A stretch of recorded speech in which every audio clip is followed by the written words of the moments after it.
All right, everybody. Welcome back to Food Fitness Family. I got my sexy voice on today because I just woke up about 5 minutes ago. So it is 7 a.m. and we're rolling. I got myself Big Daddy Blankenship and Mr. Beautiful himself, Marcus Gates. How are you doing this week, Marcus? Hello, hello. Well, for us, it's Friday. For you guys It is listening, Friday, yeah. it's Monday Monday. morning, hopefully after a Chiefs ass whooping over the Bengals and Joe Burrow. Who do you guys play this week? We play the Cowboys, so we'll probably get our ass kicked. Yeah, that'll be a tough one. But anyway, we're recording this though at Friday at 7 a.m. We've had a busy week. We were both out of town for half the week and then hopping back on here now. So we're doing this early on a Friday. Yeah, feels good though. Getting knocked out. Got a busy day today. So how was your last 7 days, man? Let's go over Yes, that sir. first before we get into Yeah. it. Yeah. Last 7 days were kind of a whirlwind. I was thinking about before we got on the call. I was like, what did I do the last week? Obviously, Thanksgiving. We had a first Thanksgiving on Wednesday night last week. And then Thursday we had two. Friday was just getting caught up on work. And then Saturday we went out of town to Colorado, stayed with some friends just outside Denver. Got to take boss out there. We try to get out there once a year. So this was year 7. And I think our 9th or 10th time going out to Colorado. So we were going to miss it this year. We were able to squeeze out a few days. Took boss hiking. He got to do some scrambling on like some boulders and rocks and stuff, like to try to get up the mountain. He got stuck 2 different times and would like look back at me like, Dad, help me. And I had to pick up his 110 pounds ass and carry him up some rocks. Nicole had to pick him up once as well, which was pretty impressive. But Jesus. so we were able to summit a couple smaller mountains, and then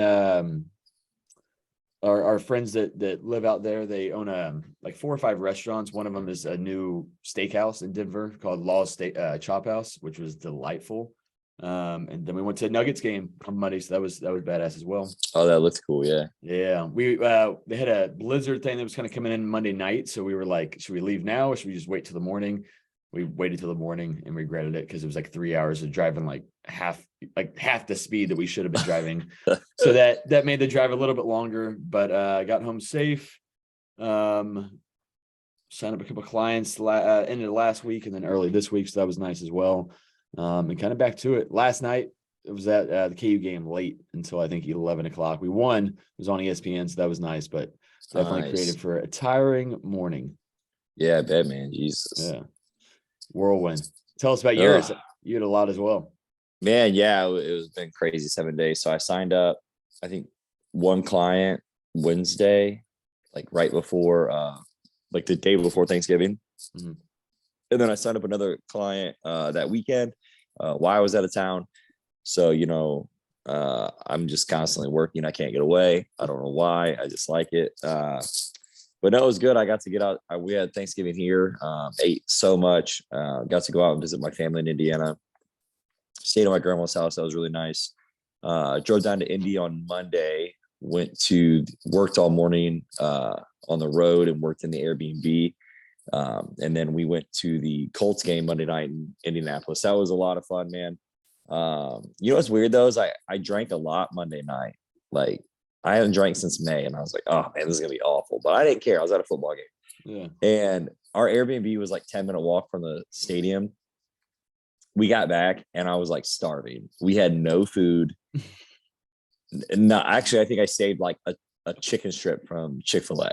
So I ate that, but like the traffic was at a standstill. There was no getting out. Yeah. There was no Grubhub getting in. So I just went to bed. And I felt great the next morning. Oh, really? Yeah. And now I'm thinking like, maybe I just feel so bad the day after drinking because we typically end up eating what we're not supposed to. Awful. Yeah. Like Taco Bell or some awful thing. And it's not like a taco. It's like 8 tacos. Yeah. You know what I mean? Yeah. So part of me wonders if it's like just from eating that shit that makes you feel bad the next day. So, but yeah, we got out, we drove home, man.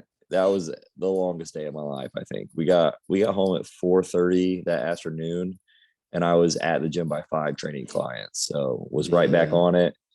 Had a consult the next day. Now I leave. I'm leaving here in a few hours to drive to Arkansas to go look at gym equipment. So I got, I think, 3 clients, and then I'm leaving straight from my clients to go to Arkansas. Are you training today at that gym that you're going to go to? Yeah, so I'm gonna meet him at the gym. We're gonna train there tonight, go to dinner, and then we're gonna train tomorrow, go to dinner, talk business, equipment. Tatiana and Max aren't going anymore. Oh, So no, it's just okay. going to be me, which is kind of nice because it saves us about $250 on Airbnb. The guy's just going to let me Yeah. crash on his couch. Oh, that's nice. So yeah, it'll be nice, man. You know, I'm only going to be there like 36 hours, Yeah. and I always like Tatiana really doesn't care too much about equipment. So yeah. it sucks that she's not going, but like I'm sure she doesn't want to just talk about equipment for No, a full day and a half. 36 hours. I always like a good trip by myself. I don't take very many of them, but whenever it calls for it, I do kind of like the little bit of travel by myself. It's a good time to kind of just think. Like, you'll be in the car for 4 or 5 hours by yourself, which is always good. I love the drive out to Colorado because it gives me like 8 hours to just think. I mean, to talk with Nicole, but then if she falls asleep, then I'm just like, just kind of working in my mind. No, I'm such a loser that I'm like, oh, you're not going?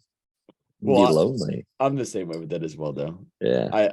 I think I love Colorado so much because we have just 8 hours of uninterrupted, like there's nothing else to do other than talk.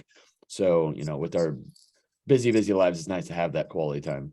No, it really is, man. So I'm sure we'll talk on the phone, and I don't know. There you go. I'll get it done. Well, cool. All right. So today's topic, we are talking about mental health. We've kind of got 3 big bullet points we're going to talk about today. We're going to talk about, the mental health of like ourselves, of bodybuilders, us as entrepreneurs as well. I think bodybuilding and entrepreneurs kind of go hand in hand with a lot of the similar struggles and discipline needs and things like that. Our second bullet point will be kind of the mental health that we see with our clients and some of the struggles that they go through that are pretty common across the board, really, regardless your level of fitness. And then lastly would be how people find fitness and take care of their bodies as a way of also taking care of their mental health. So those are kind of the 3 big bullet points we're going to touch on today. Cool. What was the first one you said? We'll get rolled on that one. First one, our mental health as bodybuilders in this industry, and then also us running our own businesses as well. I think would be good to touch on as well. So I mean, I can kind of get that going a little bit. We can kind of go back and forth with it. So I mean, really, go ahead and get rolling, and then I'll chime in. Yeah. So kind of like I said before, I think kind of wrapping this up into one, I think bodybuilding, because we obviously started bodybuilding well before we started running our businesses and things like that. And so I think that was crucial in us developing, number one, overcoming obstacles, because you have to do that every prep, all prep long, and making adjustments and things like that, and focusing on, you can't focus on the short-term gratification. You have to focus on the long-term and what that looks like. So it's that day-to-day kind of monotony, but working through it to kind of get there. So that's similar in business as well, I think, in a lot of ways. And then, like I said, just that discipline side of things. So that's helped a lot, but I think there's a lot of the same struggles with it. For me personally, I think my biggest struggle, which I don't deal with a lot of anxiety. I mean, I have at different times in my life for various reasons, or really, really high stress situations. But outside of that, I usually stay pretty even keel with it. But when things start kind of going downhill is when, I can handle a lot at once, but when I add too many things to my plate, sometimes it's just to be like, well, I'm doing really good right now, so I could probably add 1 more thing, or I could add 2 more things. But that's what knocks me off balance, Dude, every time. Yeah. And I like it because it's a challenge to myself. It's almost like adding another 5 pounds on like the bench press bar. You know what I mean? Like, I can do 225. Let's see if I can do 235. And maybe I just wasn't quite ready to do that 235 or whatever that number would be. And so that's kind of what I find myself doing. And then I'll do that for, a chunk of time. And then sometimes I don't even recognize that I'm getting out of whack. Like, I'm feeling stressed, but I'm not recognizing that I'm feeling stressed yet. And that's something that I'm trying to get better at as well, so it doesn't go too far without me recognizing it. But luckily, Nicole is very intuitive. She can recognize a problem within me a month before I would probably recognize it. So sometimes that creates a difficulty because she wants to talk about it as soon as she recognizes it. But I'm like, I haven't even recognized it yet. So I don't even know how to translate this and put it into words. But that helps keep me kind of mindful of that stuff, which is super, super helpful. So, for me, being able to talk about it is definitely key. But I think that's kind of what kind of creates that mental struggle for myself. Yeah, I think so, man, because as with bodybuilding, I love bodybuilding because it has taught me how to deal with hardships in life, because like with it is being hard all the time, how to stay on plan when things aren't easy, and how to put that work ethic into everything else in my life. And when I've done that, it's been really successful. But at the same time, I feel like I've kind of brought those struggles that I come from bodybuilding along with everything else in life. A lot of people have different ways that they draw their motivations from. You know, some people are just very positive all the time, and like I'm me and you are pretty much the same. Like I have more bad days, I guess, than you, but like you're always pretty positive. I'm usually always pretty positive, but I think we still have our bad days. And I think a lot of times I tend to drive from I don't want to say the darkness, but having that constant underdog mentality of having to prove people wrong. Because, you know, as a kid, I got made fun of a lot, this and that, blah, blah, blah. You know, there are people within the fitness industry that don't necessarily like me, and that's fine. But I feel like I'm constantly trying to prove other people wrong. So it's not like I'm trying to become a better coach, and I do want to help people, and it's truly my passion. But like when I reach new levels, it's like I can't sit there and enjoy them, because I'm like, yeah, take that. Now I'm going to do it again. Yeah. You know what I'm saying? Like this month, Yeah. I had another record month, and I almost couldn't. I'm not even happy about it. Yeah. You know, so Yeah. because I'm like, yeah, there. Now I'm going to do it again. Now I'm going to open Yeah. another gym. What can you say now? You know what I mean? And it's like, it's constantly like that. And I think that's a very bad spot to be in. Yeah. I think it can help, but I think eventually it will consume you, because kind of like with bodybuilding, it's like, when is enough enough?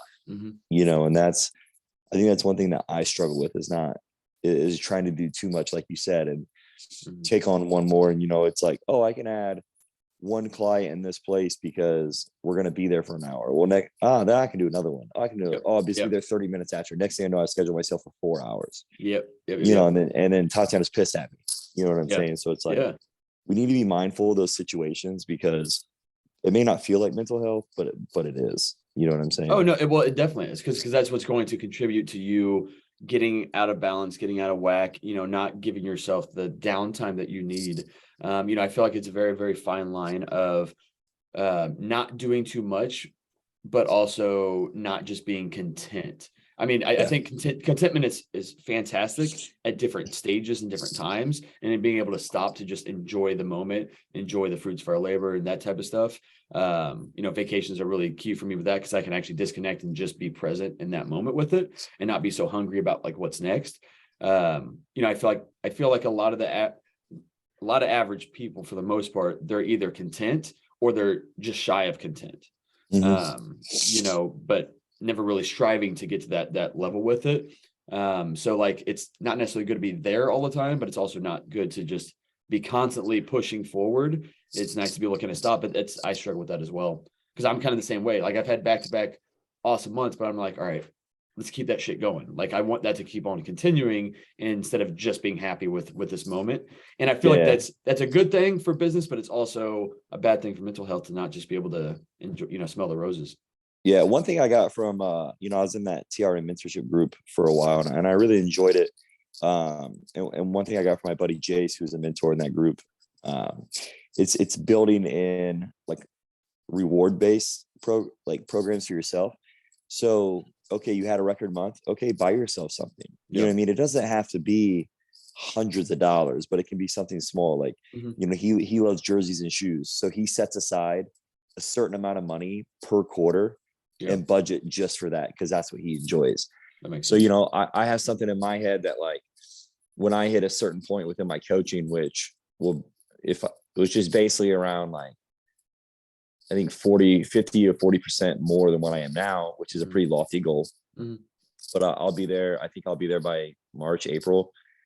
I'm going to buy myself a pretty large gift, you know, whether it be adding onto my sleeve or something like that. Cause at that point I feel like it's warranted. But sometimes with my clients, if I get a client who struggles with feeling like they're enough or doing enough, I think it's good to set reward-based goals. So like, hey, you lose 30 pounds, go buy yourself something. Go buy yourself shoes, massage, a tattoo. You know what I mean? Like, Yeah. I think adding those things in, and it sounds like, saying a reward is kind of like pet-ish to me. But I think it has a lot of good gratification in it and making you feel like you actually accomplished something, because Yeah. to this day, I still don't know if I've sat down, and I think maybe I've done it once or twice, but I don't know if I've ever actually sat down and taken in like just the gym, you know what I mean? And how big of an accomplishment that was. I think I just started looking what was next, and Yep. Yep. it's not good. You need to be able to relish what you have, Yeah. and what you're doing, whether that be opening a business, or whether that be losing 10 pounds, or just cleaning up your act, or getting out of being an alcoholic and finding fitness and eating healthier. Like, you need to be able to relish that, because those are really big steps in life. And I think we live in a world where we feel like we can't reward ourselves for that because it's not good enough. You know what I mean? I know. I think you make a good point about setting those reward for yourself. I have a couple like that I'll do here or there. Like if I've been really, really wanting something, I'm like, all right, I want to hit, this amount of new clients this month. And if I don't hit it, then I don't get that. If I do hit it, then fantastic. I have that. But I think using that with clients as well is definitely beneficial, because I know a lot of my clients, they struggle, and they'll communicate, hey, I'm lacking motivation right now. So we can never have enough motivation. I do think that people rely a little bit too much on motivation and not enough on just being disciplined and building that momentum and really focusing on long term. But until you can kind of get to that mental switch, it is nice to have those extra motivating factors. I always, if somebody has kids, I always try to use kids at like, you're trying to be their role model. You're trying to live a longer, healthier life for your kids and show them kind of how to do that. So that should always be a huge motivating factor. But then all the other internal motivators, the things that you really want to get out of it. But if you can have those external motivators, like, hey, if I get this goal, then I get this, prize, whatever the case is, I think is definitely not a bad thing.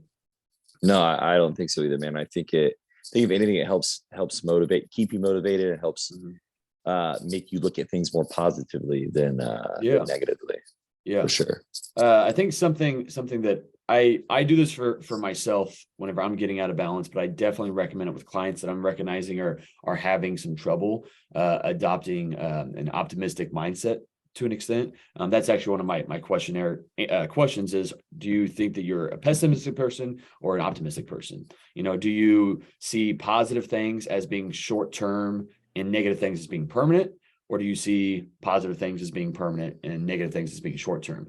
I always live in that optimistic mindset. Nicole lives in that pessimistic mindset. So that's something I'm always trying to, if something bad happens for her, she's like, all right, what is the next 100 things that's going to be bad? How is this small thing going to end my life, essentially? So like we work through that type of stuff. So it's nice that I've always had that optimistic mindset. I think since I was a kid, for the most part, I think a lot of that was the way my dad talked about different things and putting things in perspective. But one thing I do, and I always recommend this to my clients that are struggling with it, is I'm sure there's plenty of different apps and stuff like that you can use, but I found this 5-minute gratitude journal on Amazon. It's like $30, and it's like got a whole year's worth of days on it. And essentially you just write the day at the top and then ask you, 3 things that you're grateful for. And it's easy to do the first week because, I can say Nicole, I can say my dog, I can say my house and all the big things. But then I don't want to repeat the same things day after day. So then I start looking at the smaller things. Like when I drive to work and the sun's coming up, like when I'm actually trying to be present and appreciate just that moment, the more things you can recognize with that stuff just puts you into a better state of mind. So even if you have all these bad things going on, if you can just recognize 3 of the tiniest things that you're actually grateful for and actually be, recognize that's a big thing.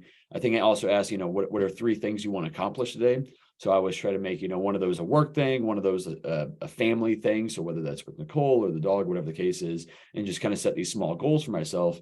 And so just take a few minutes when I get to work to do that. And then at the end of the day, do the same thing. So at the end of my work day or the end of like whenever I'm going to bed, ideally, write down how did today go, essentially, how do you feel about it, that stuff. And I think just that little few minutes of reflection sets the tone for the day to be in an optimistic, grateful mindset. And then you end the day on that positive note as well. And really for me, if I do it for a week, I snap out of whatever I was struggling with pretty quickly. Yeah. The first time I did, I think I had to do it for about 2 months before I really made a mental shift. I really like that. Andy Frisella does something like that called the power list. That's 5 things. Sometimes I find that people who are struggling, five things is a lot for them. And if they still see that they only got 3 instead of 5, that they still really struggle. So if I do something like that with my clients, I like to do something super easy, like drink 100 ounces of water, eat 3 healthy meals, tell someone a compliment. You know what I mean? Because like a lot of people don't understand that, like, if you can put that positivity towards someone else, it's going to be reciprocated. And sometimes, like, it's not always about yourself. It can also be about other people. And I don't think people understand how much happiness serving others can give you. And I think that's why we love what we do so much. And just giving, like, dude, nothing makes me feel better than, like, and I don't know why, when some random dude, like, this happened in Vegas last year, when they're like, my shoes are like, dude, those are sick shoes, man. Oh, thanks, bro. Like, it was so nice. You know what I mean? That whole thing can change someone else's day as well as change your day. You can. I like to do affirmations with some of my clients, not everybody, but depending on the person, I'll pick either 3 physical or 3 just random things, or maybe both. And they have to be different every week. You know, tell me in your check-in, tell me 3 positive things that happened to you this week. Oh, well, this, and it could be like, Starbucks got my drink order perfect every day. I saw, I almost hit a barrier driving home Tuesday because the sun was shining through the clouds just perfectly to where it was making like streaks of sunlight over the water. And I was like, wow, that's beautiful. You know what I mean? And it's like finding something like that, or I got all my homework done without procrastinating for my finals. You know what I mean? It doesn't have to be something big, but like, we need to look at 3 positive things from our week. It's just recognizing some wins. It's just recognizing wins. And if you can do that more and more often, then again, that just creates a healthier mindset versus always seeing things as negative. Like I've had a long week, but you know what? I can sit here and say, hey, I got to go to an NFL game for my favorite team. I had a blast. Our lease for the new gym is finally finished, so I can sign that this weekend. That's awesome. You know what I mean? Because we've been working on, like, I guess, like, semantics, like wording, like everything was agreed upon. It was just like the wording of the verbiage. And I get to leave today to go look at equipment, and that's like, I fucking love equipment. You know what I mean? Now, and then also I got to take my son to his first NFL game. Okay, there's 4. Okay, it's not hard. It doesn't have to be anything crazy, but it's like, those are, when I'm having a rough week, I try to look at the most positive things from my week and keep grinding from those. 100%. I think everybody should definitely do that. That's perfect. So I think, and I'm sorry, I'm gonna ramble here. I think I'm gonna start trying to get my clients to do vision boards. I've never done one. I think I'm gonna do one this year. I've always thought they were kind of corny, but I have little notes hung up on my desk to remind me of what I want to accomplish. And I think that's really cool, having those constant reminders. And it doesn't have to be anything crazy. But last year, no, not last year, the year before, I was like, I'm getting the Tundra this year. Like, that was my biggest goal for the year. And I got it. You know what I mean? And now this year I want to put up things that I'm looking forward to in 2023. And I think just having that subtle reminder every day that you have to see can really pay dividends, whether it's a picture of something in your office, or I've even had clients write affirmations on Post-it notes and put it on their mirrors, so they have to see it every day. I think little things like that, like when people are struggling mentally, can really help, because if you constantly have to say it to yourself, eventually you're going to believe it. 100%. Those are all good recommendations for everybody. I like that. Sorry, went off there. No, you're good. That was a good addition. So that kind of ties right into, the various struggles that we see within our clients. What does that say? I'm a cotton-headed ninny muggins. Sorry. So struggles that we see in our clients with their own mental health battles, or whatever their obstacles are. I think every client has some sort of obstacle to kind of get through in this way.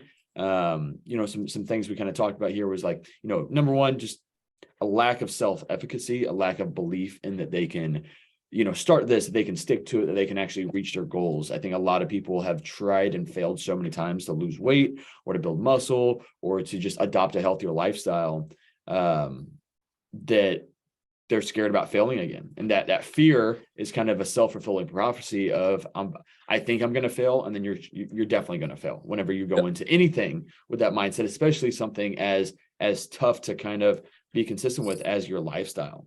So I think that's probably one of the most common things I see.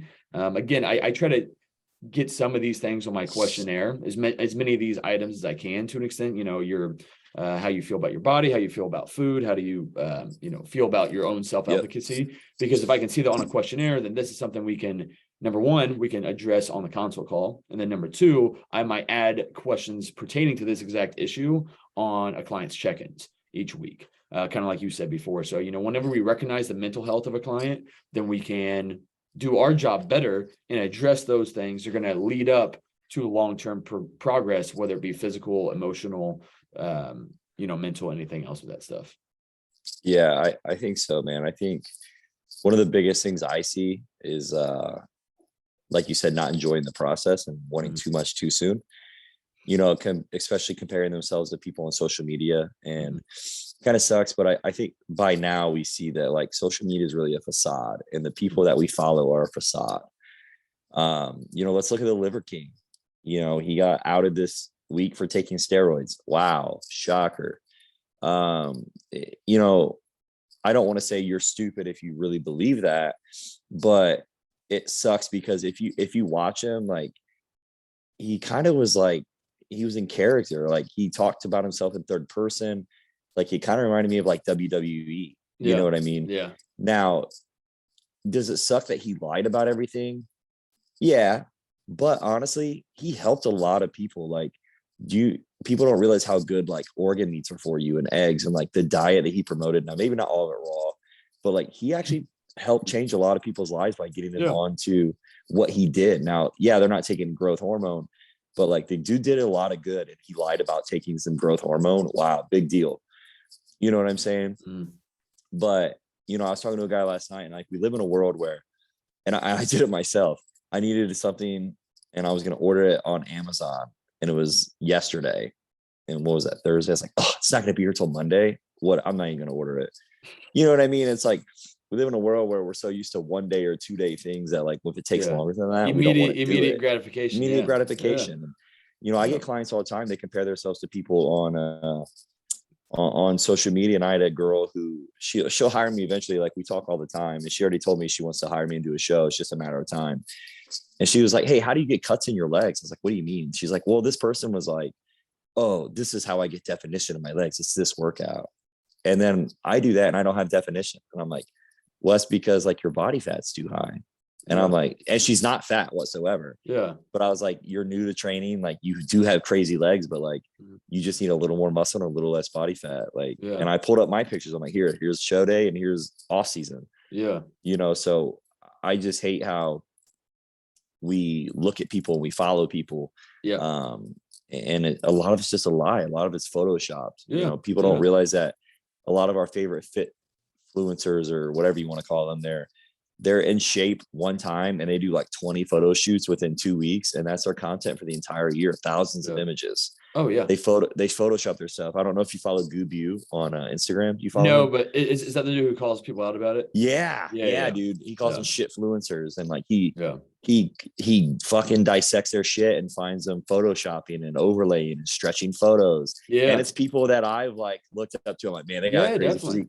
One of the girls was here in St. Louis. I'm like, man, this girl has an insane physique. And then I was like, wow. I hear photoshopping. Yeah. Yeah. Well, and then that same thing too, like regardless whether it's Facebook or Instagram or whatever social media you're on, people, and I'm one of these people as well, that I'm usually just communicating the good things that are happening or the best things and stuff like that, because that's what everybody wants to post about. It's hard to post about the negative things. I do try to be transparent on some things, on as much that I can, but ultimately, it's hard because those get like half the amount of traction that the positive things get. Yeah, exactly. If we talked about mental health, it'd get like 10 likes, but if you posted a picture of you topless about like, it'd get 100 likes. Yeah. Mainly because your chest is so luscious, but it is. No, but no. So social media in general. If I didn't run a business, if I didn't have to be on there promoting, I honestly don't know if I would even have Facebook and Instagram. And if I did, I likely would not be on there very often. Because number one, it's a time suck. Whenever you just stop on there really quick to go check a notification, you're on there for an extra 5 minutes. And if you do that 10 times a day, you just racked up an hour's worth of being on Instagram or whatever the case is, all because you're just checking these couple little notifications that it says on there. So, it's to me, it's a necessary evil for what I do. Since that's the only way I market, it's that and just client referrals from other clients, essentially. But outside of that, if you're going to be on there, just looking through things with that kind of a lens and not trying to compare yourself to other people, whether it be, to the financial side of things or to their physique side of things, to their lifestyle and stuff like that, and just not being envious of it, and but at the same time, if you want any of these things, what are you doing to actually get there? Are you just sitting there every day being like, oh, I wish I was doing this. I wish I looked like this, but are you doing anything to get there? And if you are, fantastic. I look at a lot of these things as motivation for me to be like, okay, this is where I want to be, regardless where it is, and regardless if it's even true or not, but this is where I'm headed. So I try to channel that as my extra motivation. Whereas some people, it's just this negative drawback, and then they don't do anything about it. So then it's just this constant cycle of just feeling bad and bad and bad about yourself and not doing anything to feel better about yourself. And so then I can see how it can go the other way very, very quickly. And so it's important to if you're going to step on social media, go into it with the right kind of mindset. Yeah, I have not posted in a week, and honestly, it's been real nice. It's been great. I barely did anything this week. But now I find myself stressing out because I need to get back in a routine. And because people can say like, oh, you don't have to have it, but like for what we do, you kind of have to have it unless you have a massive name in the industry. Gotta stay on people's minds. Yeah, the more you put, I think we've seen a correlation.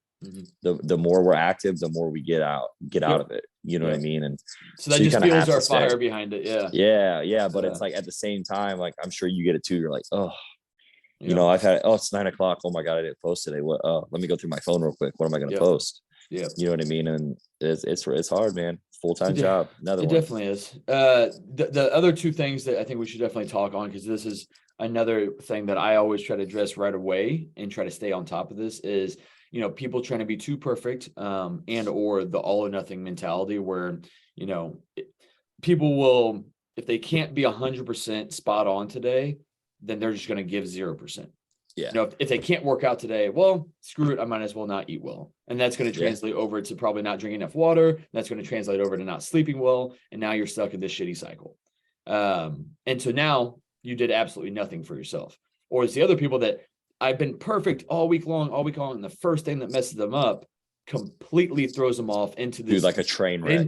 Into a binging mindset, into just doing absolutely nothing positive for themselves. And neither of those is healthy. With anything in life, you shouldn't necessarily be extreme. I don't know any aspect of life that being on either end of the spectrum is a healthy thing. And I think you can name it literally anything. Even being healthy, you can be unhealthy. Yes, exactly. Just because. Let's take bodybuilding for example. It's looked upon as healthy, but at its extremes, it's not healthy. Yeah. On stage, mentally at or 4% physically. body fat is not healthy mentally, physically, emotionally, family wise. Like it's not healthy to be in that extreme. Luckily, we're only living in that extreme for a chunk of time. And it's a means to an ends, and we're doing this for a certain reason, but it's not permanent for us. Not everyone can. I was going to say a lot of people, they do get stuck in that. We're fortunate, I think, that we've been able to craft this much more balanced mindset. But that's been intentional as well. I don't think that just happened. That was our priority. That was our intention behind what we were doing. Yeah, I think, I'm going to go at this two ways. I'll start with competitors first. I think with competitors, it depends on what you have going on in your life. And unfortunately, for some people, competing is their only only outlet. It's their identity. Everything they do is about competing. I follow people, and like literally, I don't remember the last time I saw them post about something different. Or it's all, even their cheat meals is like, fueling legs tomorrow. It's like, and some of them are good competitors, and some of them are not so good competitors. Everyone has different potentials. And some people have it, some people just don't. We can't change that. But those people who maybe don't have it, I feel really bad for them because that's all they have. And they're going to go through half their life or third of their life doing that. And then I feel like they're going to be very disappointed at the end, versus especially with bodybuilding, that you're also being judged on stage at the end of your hardest work. And so then if you're not getting the rewards out of that either, you get maybe the internal reward of, okay, I did this. But if that's your entire life, and then you're going to get judged and be like, oh, you got 5th place today, you got last place, whatever the case is. Now you just sacrificed a big chunk of your life, big chunk of your health, and didn't even get the rewards out of it. I see that as well. If you're a coach in the industry, I think that's important, that it should be a big chunk of your life. If you're an athlete who's actually getting paid, and this is your actual career is bodybuilding in one way, shape, or form, fantastic. Like, I get why that makes up a larger portion of your life. But if it's just a hobby, then it needs to just be a hobby. I'm talking about the 99% that aren't. Yeah, exactly. I know exactly what you're talking about. And it's hard because it took me until this year to be like, oh, I got 5th, and I was happy because I was happy with what it looked like, and not everyone can do that. They're totally wrapped up in their placings. And then on the other spectrum, I think for Gen Pop, I think it's important that we kind of live by this 80-20, 90-10, whatever you want to call it. And it's like, if you can follow 3 out of your 4 meals or 4 out of your 5 meals, and you have some junk here and there, hey, I call that a win, because what can we do as professionals to help you follow a better life, live a better life, but still live a normal life? So if you can just be on your shit during the day for me, eat your meals, drink your water, and then have dinner with your family, hey, that's a win. You know what I'm saying? But like, some people, it's like they're just all or nothing, and they can't separate having that one meal. And I think me and you have at one point or another been that way. Like, we can't eat that dinner because we look at it and we see 50 grams of fat and 100 grams of carbs. And now that may be like a binge, but it's a struggle sometimes, man, because you feel like you have to be on it all the time. Oh yeah. But yeah, so that's what I try to steer my clients away from, is throwing away a whole day because they can't be perfect, or is throwing away a whole week all because 1 or 2 days going off. We talk about this with clients starting around the holidays. I love when the client starts during the holidays. They might not get the best results during that month or that 2 months, but what it's doing is it's forcing balance upon their life. It's forcing them that you're going to be off on Thanksgiving. You're going to be off for this holiday event for yourself, but you can control Monday through Wednesday. You can get locked back in on Friday. Just because a day's off, just because a couple meals off, doesn't mean you have to throw away everything else. And I think that's a really important skill to build and mindset to build for the rest of the year, because there's going to be shit that pops up all year long, whether it's good things, bad things, whatever. We all have our own obstacles, and some people have a lot more than others, but some things you can't control, and you have to let those things go. Otherwise, that becomes a giant stress in your head as well, if you're trying to control stuff that is out of your control. But if you can control everything else leading up to it, then control that. If the only thing you could control today, maybe you're at a work event convention and you couldn't bring food with you, you didn't have a microwave, and you had no option to actually bring the right things, but you could control your water intake, then control your water intake. That might only be 10% of like your day that you're actually controlling, but 10% is a whole lot better than 0%. 50% is a whole lot better than 0%. And when you add that up, that consistency up over the year, number one, you're staying in your mindful place. You're staying within some habits at least. And so treading water is always so much easier than crushing it for a few months and then falling way off for a few months and then locking back in. Like, you're making things so much harder on yourself than if you just treaded water during the hardest. It's how you become a yo-yo dieter. Yeah. Oh yeah, exactly. So if you're used to getting to the gym 5 or 6 times a week, and then all of a sudden you can only squeeze in 2 or 3 workouts a week, or maybe even home body weight workouts, then do that, because that's at least keeping you in some sort of a routine and not completely falling off. Same thing with food, same thing with everything else. I mean, I've had to do that exact thing. My schedule's been so crazy since these shows with traveling and holidays that I think I've only worked out. This will be my first week of working out 4 times. I think I've worked out maybe a total of 10 to 12 times in the month of November, and that was including peak week. You know what I'm saying? So that's not a lot. No, it's not. But I did what I could. I ate what I wanted, but things I did was I kept my water extremely high. Like when I was in Indiana and I was eating like crazy, I was probably drinking 2.5 gallons a day. Yeah. And I checked myself this morning. I'm only up 12 pounds from my weigh-in. You know what I mean? But it's like, I just trained how I could. I got on my meals when I could. I ate off when I couldn't. And I just said, fuck it. And I just did the best I could. And I went with it. You know what I'm saying? It's not perfect, but hey, could be a lot worse. Well, and same thing for me. I think I was like 5 pounds up after Thanksgiving on like Friday. And then I was immediately going on vacation for the next 4 or 5 days after, eating whatever I wanted to for those few days. So then it's a matter of, I'm going to enjoy myself when I'm going out to dinner with my wife on vacation. Like, I'm going to enjoy myself for these different things. But, I took my protein powder with me. I took my chia seeds and psyllium husk so I could get, good fiber in there. So I was having a couple of those protein shakes a day. I was downing as much water as possible. So I was controlling those few things, and we went fiber at night. Yeah. To keep you moving. I did the same thing. When we went out to breakfast, breakfast is probably my least favorite meal of the day generally, because it's going to kind of set the tone for how I feel the rest of the day. So in that sense, I'm picking healthier options for that, but then I'm enjoying myself, at dinner time or at lunchtime, whatever the case is. But just controlling some of those controllables allows me to come back weighing the same thing on Tuesday or on Wednesday as I did Friday after Thanksgiving. And then just 2 days of locking in, boom, I'm right back down to what I was pre-Thanksgiving, because I wasn't perfect, obviously, but I controlled what I could. And that creates a much better mindset and much better mental health for it as well. Yeah, I think that's a great point. I didn't think about that, but now that you say that, I think that's one thing that kind of saved me is I cooked breakfast at my grandmother's house every day. Yeah. And I had egg whites, eggs, cooked in butter, and a couple strips of bacon and fruit every morning. And it was light, it was easy. It got me started, and I think that's one thing. Amount of protein. You got a good amount of protein. I would do a shake throughout the day. You know what I mean? So I think that's one thing that kind of saved me as well. Yeah. And then, one last thing kind of touching on this right here, and I think this kind of ties right into our last topic of, people find fitness to help with mental health. As an athlete, I always talk to my clients, especially if they are a former athlete in any way, shape, or form, is avoiding compounding errors. Meaning like if you're playing baseball, if you make an error, you can't make a second one.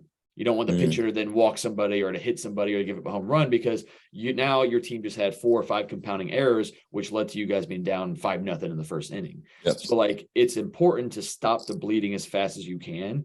And I always think about this. Let's say horrible things happened to me this week. Let's say my car broke down on Monday. Let's say I lost a family member on Tuesday.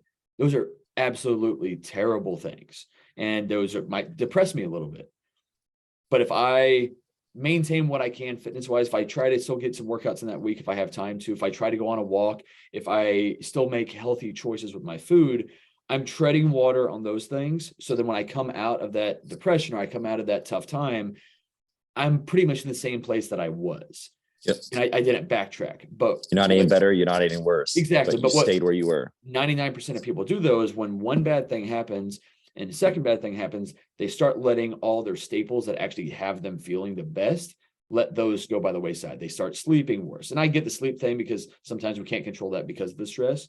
And that can be very difficult, but they let their food slip. They're like, I'm gonna go binge eat whatever just sounds good right now because I just need some happiness. And that's okay for one meal here or there, but if that turns into a whole week, but it's like 5 minutes of happiness and then like a day of anger. And what that's going to be is now you had all these things that are taken away from your mental health, taken away from your happiness, and now the scale's up 10 pounds. Damn, I'm bloated again, and I feel like absolute garbage. Well, now you just took 2 bad things and added one other giant thing. And then you think about, well, I had these goals 3 months from now to, be at the beach feeling this way or whatever the case is. And now I'm way further away. Maybe I just surpassed what my starting weight was when I first got started. And now I'm just like, I worked so hard to lose that 10 pounds. And I just gained it all back in 2 weeks. And even though that weight might fall right back off, you just lock right back in, the average person is going to say, well, screw it. I guess I'll start next week, or I'll start in a month from now, or that turns into, well, I guess the new year is coming up in a few months, so let's go ahead and start then. And that's just, again, you're stuck in that yo-yo mentality, and you're compounding these negative effects on your life. And if all you did was just control your staples, your water intake, that can always be controlled, a couple healthy meals a day, that can always be controlled, you'd be in a lot better place. And you wouldn't have dug this giant hole for yourself to then have to keep crawling yourself back out of. Yep. I agree, man. Yeah. So What time is it? It's 7:50. I probably got about 5 more minutes and then I gotta Okay. roll. Got to get to work. But yeah, so people finding fitness to help with mental health.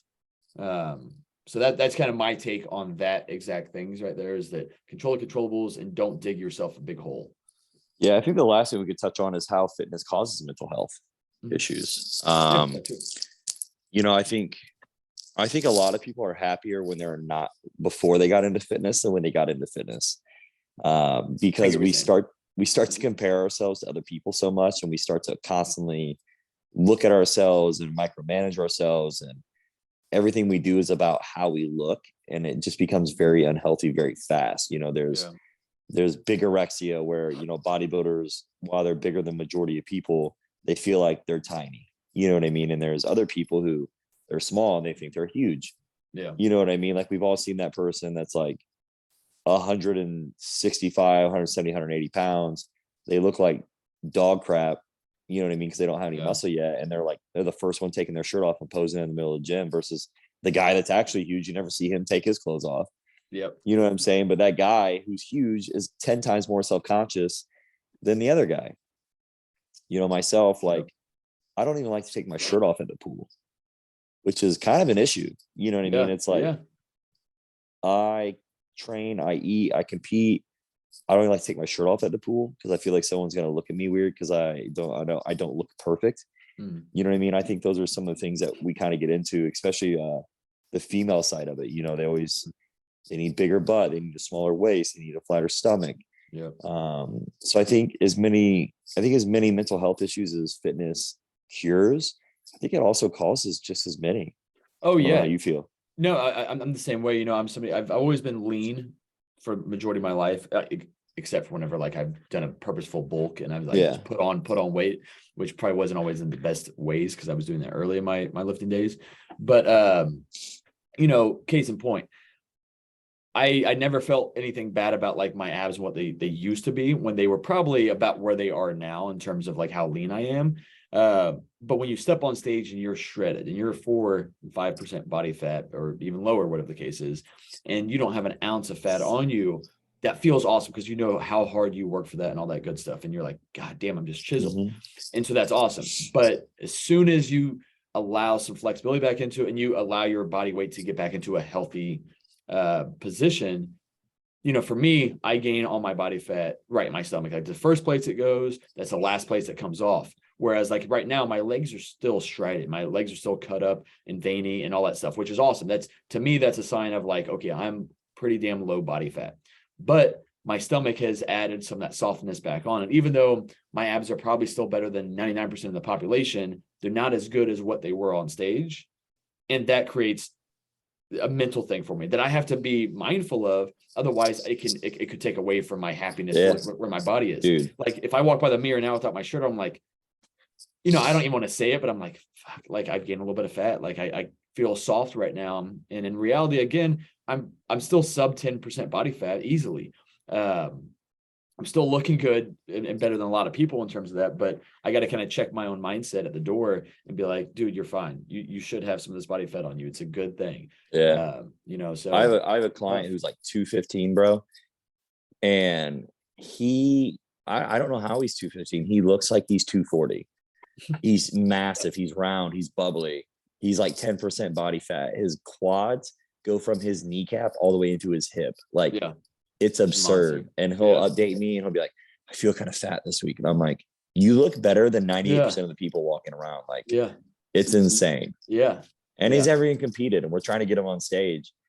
But I'm like, dude, if you just compete, you probably turn pro in like 3 shows. Yeah. Like, you look insane. But at the same time, if his mind is already going to, I don't look good, I don't feel good, or whatever the case is, then yes, he's going to look and feel amazing on stage. But as soon as he comes off that and he gets back to where he is now, which is probably an amazing physique, he's still going to be down on that. And so it's important to go into a show, go into bodybuilding if that's what you're doing, or just going into transformation with, it's important for us coaches to set the tone right for their number one, control your expectations. Especially with gym pop. Oh, yeah. So much. So control the expectations. If we can give them quick wins right off the bat, that's awesome. That's fantastic, because that just kind of allows them to buy in even quicker into what we're doing and where we're going with this stuff. Like I always love when I have somebody like stuffed, like their calories might not be that high, but they're eating very nutrient dense foods versus what they used to be, and they're like, I'm full all day long, but I'm still losing weight. And they I'm lose like, 2 pounds. yeah, exactly. This is amazing. Number one, you're fueling your body. You're actually giving your metabolism what it needs instead of constantly under eating. But it's awesome to be able to lose weight while you're full, and not, because most people think I have to be starving to be able to lose weight. And I think at a certain point in your journey, you do have to be hungry. It could happen. Yeah. Like I can't step on stage and not be hungry for the last month or two. It blows my gym pops people's minds when they lose weight and I add food to their diet. Yeah. What are we doing? Yeah. We're gonna add food, and then they lose more the next week, and then I add more food. You know what I'm saying? Yeah. So that's always good. But yeah, so and all my clients, you're gonna feel better when you can start racking up more wins. So if you have the time to get to the gym, or you have time to do a home workout, there's never been a workout, unless I got injured, that I felt bad about doing. If my energy wasn't there, if I didn't feel good, if I just really didn't want to do it, as soon as you do it, you're going to feel better. And you're going to be proud of yourself, because those are the days that matter the most in your journey, are the days you don't want to do it, the days you don't want to meal prep, the days you'd rather stop at Chipotle instead of, heating up the meals that you have ready to go at home. But the more and more times you can add to that stockpile of wins, it just fuels your motivation. It fuels your momentum moving forward. So, and those wins go to other parts of your lives. And oh yeah, exactly. And we haven't even talked about the endorphins that are released when you're actually exercising, and the feelings of putting in the hard work and then seeing the results on the scale, in your progress pictures, in your mindset, in your check-ins, and how you feel about every check-in. Like there's so many different parts of the progress that so many clients don't look at. They're looking at the scale as the end all be all, and what that scale is saying. And that's another thing that we can't do either. And that's why I ask so many questions in my check-ins, is because we're looking for all these other wins. If you came to me sleeping 4 or 5 hours a night and we got you sleeping 6, that's a huge win. And that's adding years onto your life if you can do that consistently. If you were going to the bathroom, having a bowel movement once every 2 days, and now we got you going daily, that's one of the biggest wins. That's one of the biggest wins I'm looking for with a client that comes to me saying, hey, I only go to the bathroom once or twice every few days or so. I'm like, okay, well, that's my number one goal. I know your goal is to lose 20 pounds. Well, my goal is to get you going to the bathroom daily initially before we do anything else. And then that weight's going to start happening. So and that's why pictures are so important too, because you'll have clients that they may only lose 10 pounds or 2 pounds, but it looks like they've lost 30. And it's like the inches just fly off, but the scale may not say so. And people they get so fixated on the scale that they're upset about it. And I've had clients and they're like, they've lost 40 pounds and I can never get pictures of them to begin with. Like, I wish I had those pictures. I'm like, yeah, me too. Yeah. Oh yeah. I've got some clients that'll be like, hey, and I'm totally fine with it. If they say, hey, I don't really want to send pictures in, whether it's they're embarrassed with it or being vulnerable, I do try to encourage them too, because I tell them the importance of it. But I'm like, at the very, very minimum, even if you still don't feel comfortable sending to me, that's totally fine. At least take them for yourself. They're like, I don't like how I look. That's why you're here. Good. You don't like it. And you need to use that as your fuel in the days that I just don't want to go to the gym. Why are you here? Come back to that reason. And that reason might be what's in those pictures, and use that as your motivation. You don't have to hate yourself. Like I'm not making you look at your pictures so that you feel bad about yourself, but that's it. When we're trying to improve our body, we're trying to improve it from what we don't want it to be. And so avoiding that and turning a blind eye to it isn't helpul. Yeah. Sometimes we can monitor the progress. Yeah. Sometimes I like to use the scale and pictures as kind of like a shock factor. Yeah. Because a lot of people don't realize how much they weigh or what they look like. And sometimes it can be good. Now, depending on the person, I may not push it.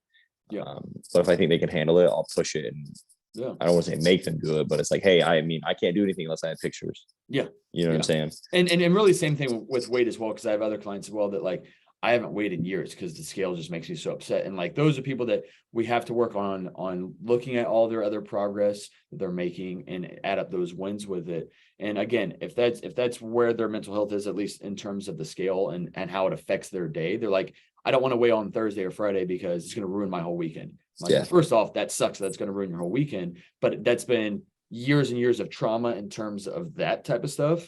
And there might be some underlying other issues that are going on with that.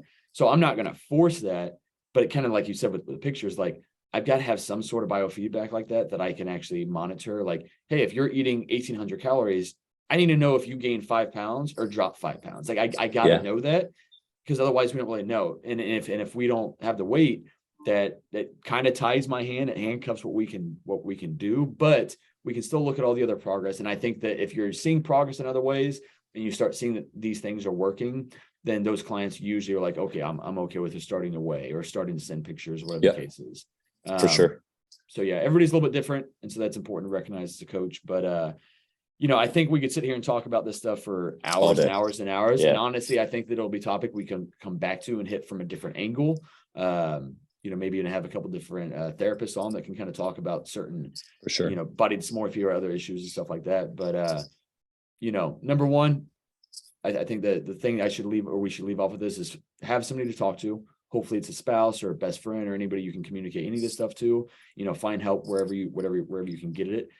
Caleb and I think we try to separate ourselves apart from a lot of other coaches in terms of the care that we give to the mental component, to building relationships with the clients and really finding out what makes them happy, what makes them sad, and trying to work with that. For sure. Definitely. Well, good stuff. Well, I guess everybody have a great week since it's Monday morning that you're listening to this. Caleb, have a great Monday. Crush it. Yeah, I'm going to have a good weekend. You have a good weekend, and we'll talk to you guys soon. Thank you. I'm excited to see what new equipment you bring into the gym. Well, I'm bringing back a Stairmaster, so. Nice. Are you getting that chest piece? Not this weekend. I don't think, no. This weekend is mainly about just going down and looking, because he has like basically everything I need, and it's like I need to check pricing. I have an idea of what it's going to cost me. I need to just get a concrete number. That makes sense. I also want to upgrade some stuff in the OG gym, so it's like maybe I have to take away some stuff from the new gym to afford the OG gym, and just kind of see where I'm at. So. Good deal. Well, good luck and all that stuff. Have a good Friday. Everybody else have a great Monday and start to your work week. We will talk to you guys next week. Let's crush it, man. Have a good weekend. All right. See you, buddy. Bye.